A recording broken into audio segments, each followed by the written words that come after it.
This is also deep and very interesting. Did you ever know that the Church of Jesus Christ of Latter-day Saints is in India? Did you ever know that the church is in India? Wow, this is so great. And President Nelson actually reaches out to India. That is on his global ministry tour, because we have saints there. And mark you, in India also they have a temple. There was a temple that was constructed in a place called Bangalore. That is where the temple was constructed. We have quite a huge number of the saints in India. Can you imagine?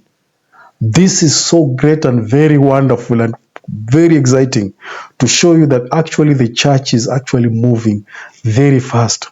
Israel is actually gathering. Zion Zion is increasing in her borders and in her beauty. And without further ado, let me just invite you so that we can have a look at what exactly President Nelson told the saints in India. Please welcome. Guru, India.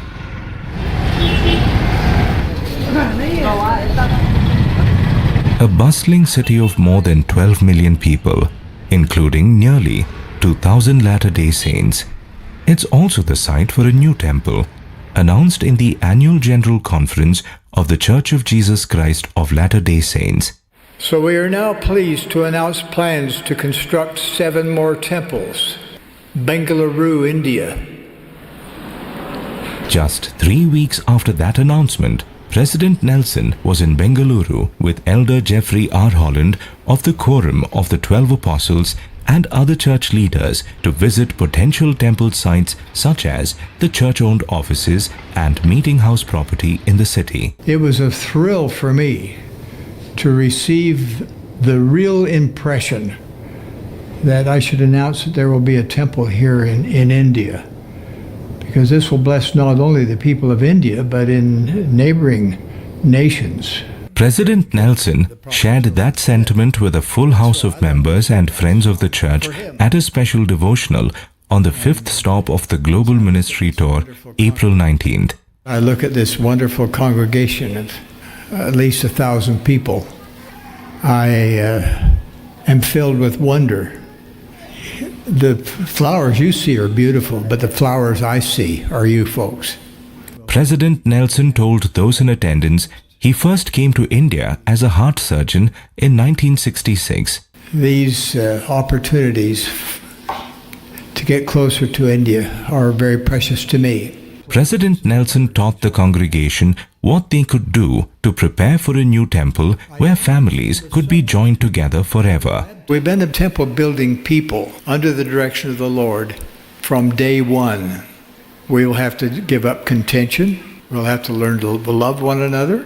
We'll have to keep the commandments. We'll have to be honest. And then we will be ready to enter the temple. He also admonished parents to teach their children. Help them to understand what it really means when they sing, "I'm a child of God."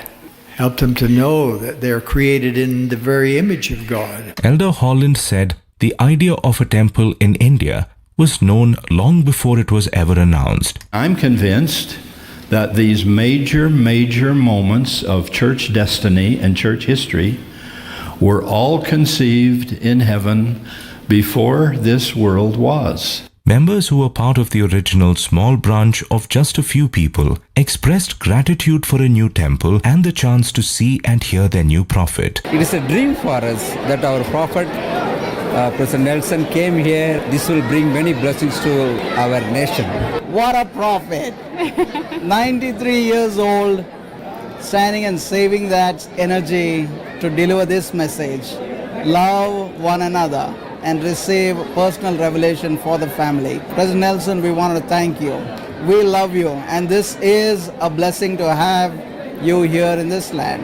The next leg of the Global Ministry Tour goes to Bangkok, Thailand. Wow. So you can see, for those who did not know that the church is actually growing, that is what you can see there. The church is actually in India. In fact, they have a temple now.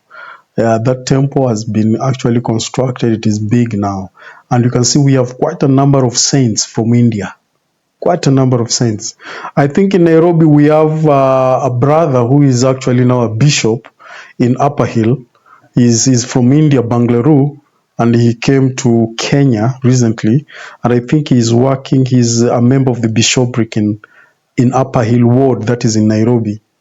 From him, that is when I ended up realizing that we have members of the church from India. And he was telling me we have quite a number of saints in India, quite a number of them.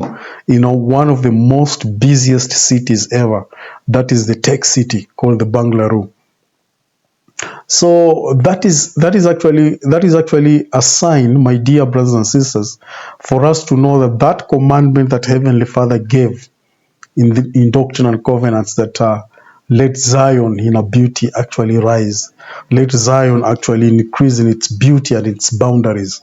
And we are seeing actually Zion is increasing in its beauty and in its boundaries. That is something very, very profound and very significant, as we may actually try to project it that way. And from what we've just also heard is that India brings a lot of memories to President Nelson, personally to President Nelson, because as a medical doctor, he actually traveled to India severally as a heart surgeon.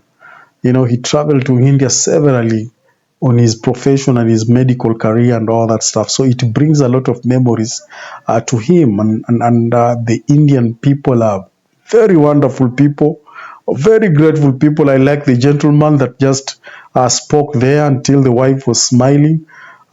Very, very wonderful people. And I was told that Indians like drinking Fanta. I don't know if that is true, but they like drinking one drink that is called Fanta. Fanta is one of their favorite drinks.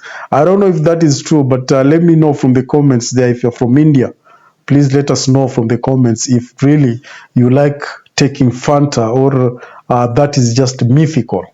Okay. Otherwise, thank you very much. God bless you, and I'm looking forward to see you again next time. May the grace of God actually be upon you as you strive to remain strong in this wonderful righteous cause. Be blessed, and see you next time.